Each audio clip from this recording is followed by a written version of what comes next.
ahead. Okay, hey guys, salut, it's Alex. So welcome back to the Mozzarella series and this beautiful park very close to Paris. It is the late afternoon right now, but in fact this episode started yesterday morning.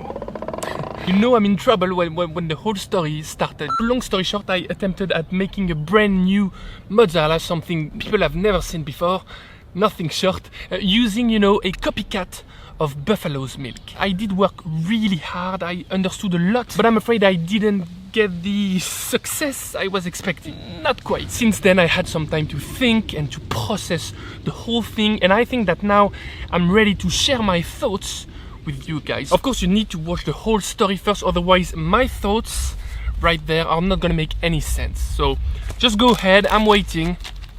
I'm not going anywhere.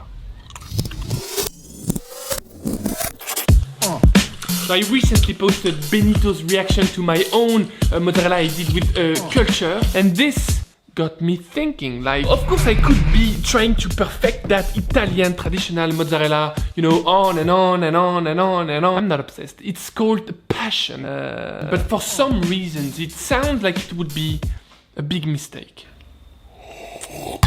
So this is episode number 3, exactly what I'm asking for advices from the master. Il primo consiglio che ti do è cambiare latte. Se Cambiare latte, cambiare latte, cambiare latte means change milk, and that's exactly what I did in episode 4. I changed milk. What else can it possibly mean? He said use a better milk. That's what he said. Wait a second. What if instead of swapping the milk for a better one, he meant change? Actually change milk and make it behave like buffalo's milk. Just stating that this is exciting clearly is an understatement.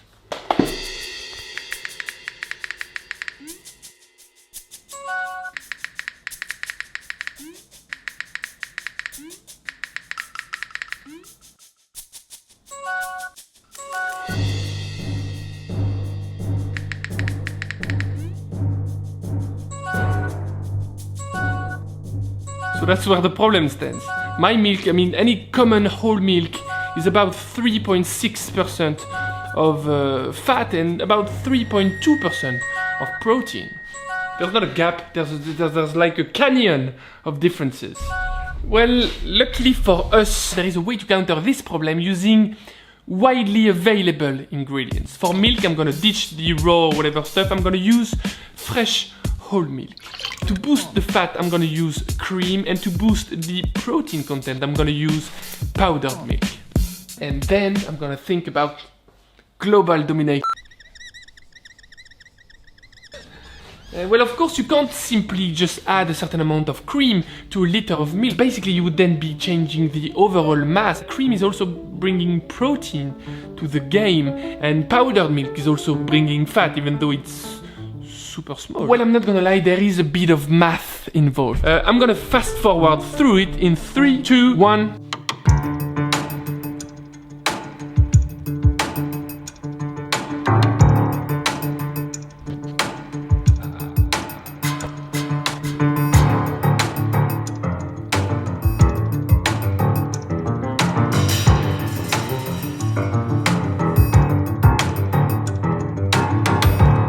$748 grams of milk, 192 grams of cream, and 60 grams of powdered milk. And that is basically everything we need to start the recipe. Yes, finally.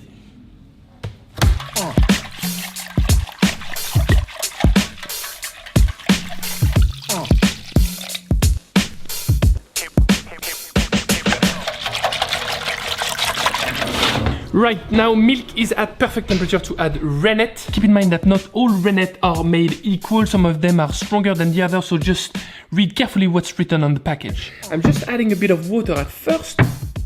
1, 2, 3, 4. I top it all up with a bit more water. And then stir it properly using an up and down motion. Okay, now you want to cover this up and let it rest until the curds appear.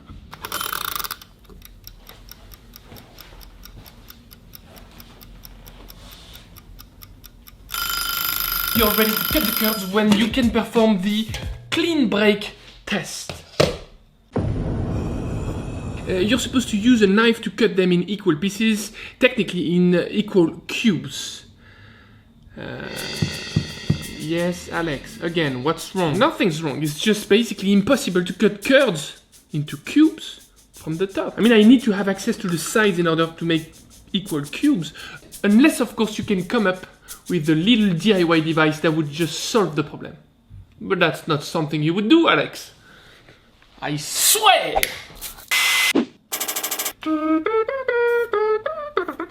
Now let's cut the curds into 1-inch layers. You just go down 1 inch by 1 inch, following the marks on the stick, and every time you make half a turn. Now let's perform the crisscross. And now back on the stove, we just want to slightly heat this up to about 110 degrees Fahrenheit. Oh, it's so good when it works. Now you want to scoop those beautiful curds into a colander placed in a wide container. I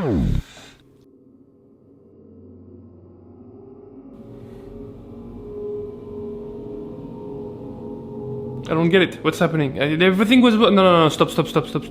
Everything was working fine. I'm never gonna eat mozzarella again in my life. So I'm afraid I don't have that much good news. It is 10:25. I know you don't believe me because of this clock, but if you take a closer look, like the second hand is not moving. Right, stop bitching about the clock in the comments. I really tried to heat up the curds, but it doesn't come together. It doesn't stretch at all. It stays in this very cottagey, cheesy state. Well, I guess this is just a consequence of the path I chose when I decided to just try to be creative, decided not to follow exact recipes I found on the internet, decided to be whatever. See us in the morning, okay?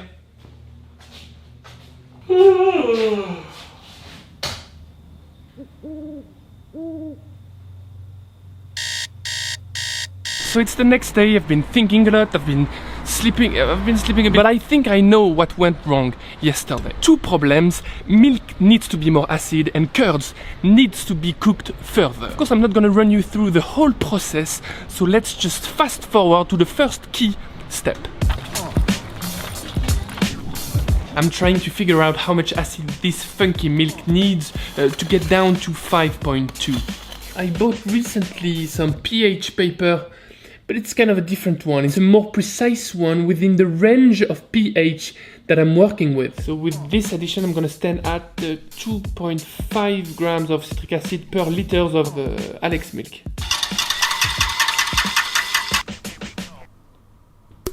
$5.6. This is not good. Right, so in terms of acid, I'm gonna go for 3.5 grams of citric acid per liter of milk. Just a tad more than twice as much. The next step are gonna be the exact same as we did before, so I'm gonna fast forward to cooking the curds.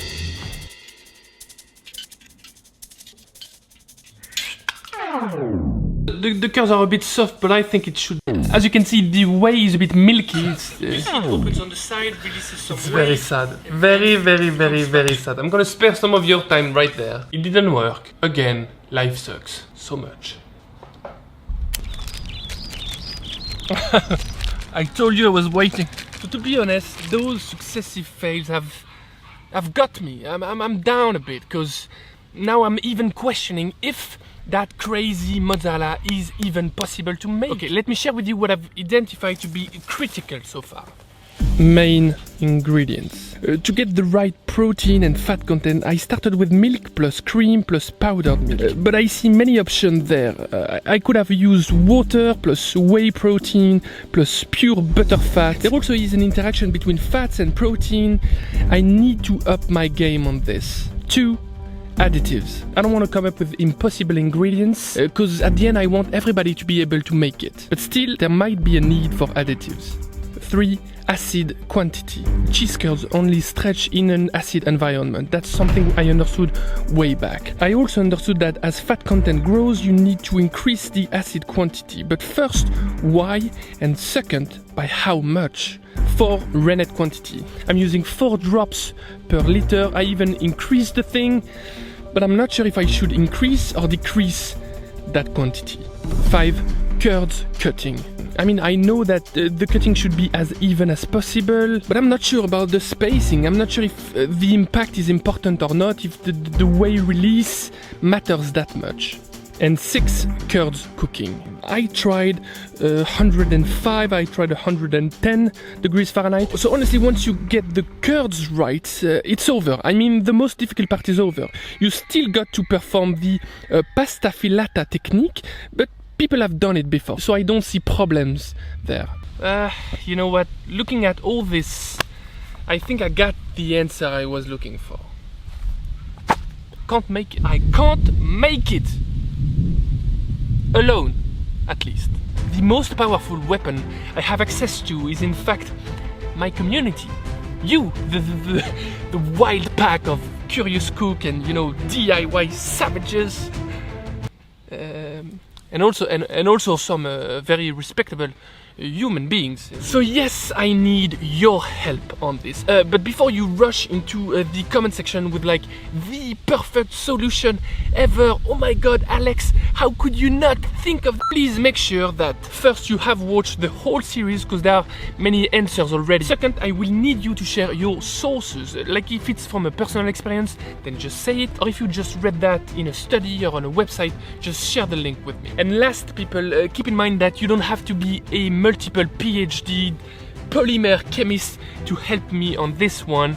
Of course it wouldn't hurt, but you know, a good old go on kid, smash that mozzarella is always very helpful. Okay, now all the social stuff like subscribe, share, it's super important on this one. We will definitely catch up in the next episode, or probably even sooner in the comments down below. Take care, bye bye, salut.